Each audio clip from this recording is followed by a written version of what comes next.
কাফেরের দ্বারা ইসলামের যত ক্ষতি হয়েছে মুনাফিকদের দ্বারা তার চেয়ে কম না বেশি? বেশি। মুনাফিকের কোনো চরিত্র যেন আল্লাহ আমাদের ভিতরে না দেন। জোরে বলি আমিন। মুনাফিকদের এক নম্বর বৈশিষ্ট্য হলো আল্লাহু ইয়াশহাদু ইন্নাল মুনাফিকিনা লাকাযিবুন। আল্লাহ নিজে সাক্ষ্য দিচ্ছেন মুনাফিকরা সবচেয়ে বেশি মিথ্যা কথা বলে। আমরা মিথ্যা কথা বলবো না। জোরে বলি ইনশাআল্লাহ। আরো জোরে বলি ইনশাআল্লাহ। তাহলে ইসলামকে আমরা মানবো 1 আনা 16 আনা 16। ইসলামকে মানতে নিয়ে আংশিক মানার সুযোগ নেওয়া যাবে না, নিজের পছন্দ মতো মানার সুযোগ নেওয়া যাবে না। তাহলে আমি কবরে জবাবটা দিতে পারবো না। মার রাব্বুক, তোমার আইনদাতাকে, ওয়া মা দীনুক, তোমার দলের নামটা কি, এবং বলা হবে ওমান হাদার রাজুল, তোমার নেতাটাকে, এই লোকটাকে। সেই সময় সঙ্গে সঙ্গে বলতে হবে নবিয়ুনা মুহাম্মদ সাল্লাল্লাহু আলাইহি ওয়াসাল্লাম। আমরা মুখস্থ করলে তো উত্তর দিতে পারবো নাকি? মুখস্থের সঙ্গে কি এর কোনো সম্পর্ক? এটা হচ্ছে ভাই ভাই। এটা কি? এটা কি লিখিত না ভাই ভাই?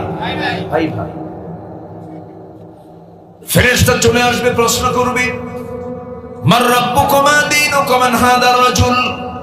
এই 3টা প্রশ্নের আলোকে আমার জীবনটাকে সাজাতে হবে। সুন্দর করে সাজিয়ে যদি নিতে পারি, এই কবরের 3টা প্রশ্নের জবাব যদি আমরা দিতে পারি, সঙ্গে সঙ্গে জান্নাতের সুড়ঙ্গ কবরে সেট হয়ে যাবে, জান্নাতের ফ্লেভার কবরে চলে আসবে। জোরে বলে সুবহানাল্লাহ।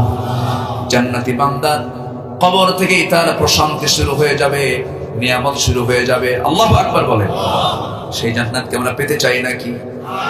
আল্লাহ ছাড়া মাবুদ নাই, রাসূল ছাড়া নেতা নাই। আমাদের মাবুদ কে? আমাদের মাবুদ কে? আমাদের নেতা কে? মুহাম্মদ সাল্লাল্লাহু আলাইহি ওয়াসাল্লাম। এটা যেন আমরা কখনো ভুল না করি। নেতা শব্দ নাকি রাসূলকে বলা যাবে না। কেন বলা যাবে না? তার একটা ব্যাখ্যা করেন। নেতা এই শব্দটা কেমন যেন। সম্মানিত ভাইয়েরা, হ্যাঁ, আজকের সমাজের নেতা শব্দটাকে কলঙ্কিত করেছে কিছু নেতা নামের কিছু বদমাইশরা, ঠিক কি না? আজকে আমার দেশে নেতা বেশি না কর্মী বেশি? এই জন্য তো মঞ্চ ভেঙে পড়ে, ঠিক আছে না? ভেঙে পড়ে না? নেতা যদি কম হতো তাহলে মঞ্চ ভাঙত না। যারা নেতা না তারাও মঞ্চে ওঠে, নেতা সবার তলে পড়ে। শেষে উনি বলেই ফেলেছেন যে আমি এত নেতা দেখতে চাই না, আমি কর্মী চাই। এটাই তো ইসলামের কথা, ঠিক না? পৃথিবীতে যদি একজন নেতা থাকেন তিনি হচ্ছেন মুহাম্মদ সাল্লাল্লাহু আলাইহি ওয়াসাল্লাম। বাস, নেতা কম বানান, এত নেতা বানালে কামসারা। কষ্ট পাচ্ছেন? আলোচনা চালিয়ে যাই। আল্লাহু আকবার বললে নাকি সমস্যা? বলে যে এটা নাকি নির্দিষ্ট দলীয় স্লোগান। আল্লাহু আকবার যদি নির্দিষ্ট দলীয় স্লোগান তোমরা বলো, তাহলে তোমাদের স্লোগান কি? তাদেরকে উল্টা প্রশ্ন করার দরকার আছে না নাই? যারা বলে আল্লাহু আকবার, নারায়ে তাকবীর, আল্লাহু আকবার নির্দিষ্ট দলীয় স্লোগান, তা তোদের স্লোগান কি?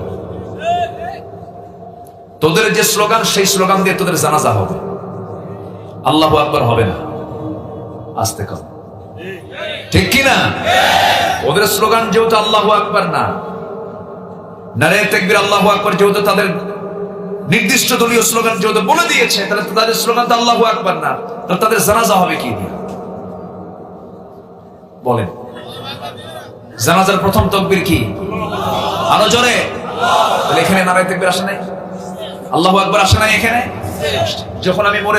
যখন আমি মরে গেলাম, জানাজা এটা লাগলো, এটা আল্লাহু আকবার লাগতেছে।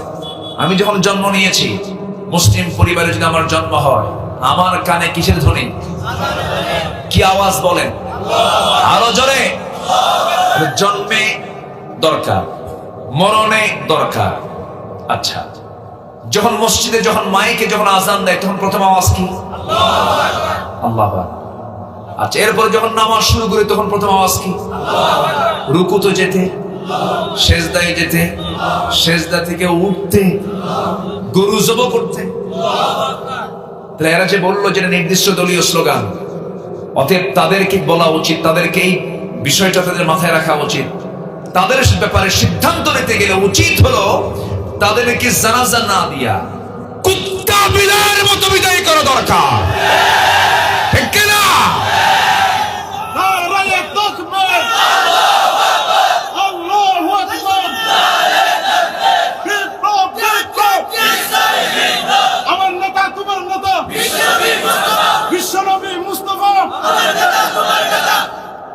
রসুলকে আপনি নামাজে মানবেন, রসুলকে আপনি সুন্নতে মানবেন, রসুলকে আপনি মিসওয়াক করে মানবেন, রসুলকে আপনি খাওয়ার সময় মিষ্টি খাওয়ার সময় মানবেন, রসুলকে আপনি রাজনৈতিক ফিল্ডে মানবেন না, আপনি বড় মুনাফিক। ঠিক কি না?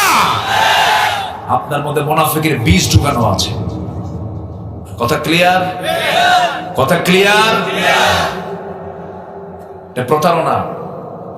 রসুলকে আমি নামাজে মানবো, রোজায় মানবো, হজে মানবো, রাজনীতির ফিল্ডে মানবো না, আপনি মুনাফিক হয়ে গেছেন, আপনি ইমানদার নয়। রসুলকে মানবো আমরা এক জায়গায় না সব জায়গায়। এই পৃথিবীতে মিথ্যা কথা না বলে যিনি রাষ্ট্র চালিয়েছেন, যিনি সংগ্রাম করেছেন, যিনি মানবতার কল্যাণের এগিয়ে এসেছেন, একজন মানুষ যিনি জীবন একটা মিথ্যার ছোঁয়া দিয়ে কোন পথ চলেননি, তিনি কে? মুহাম্মদ সাল্লাল্লাহু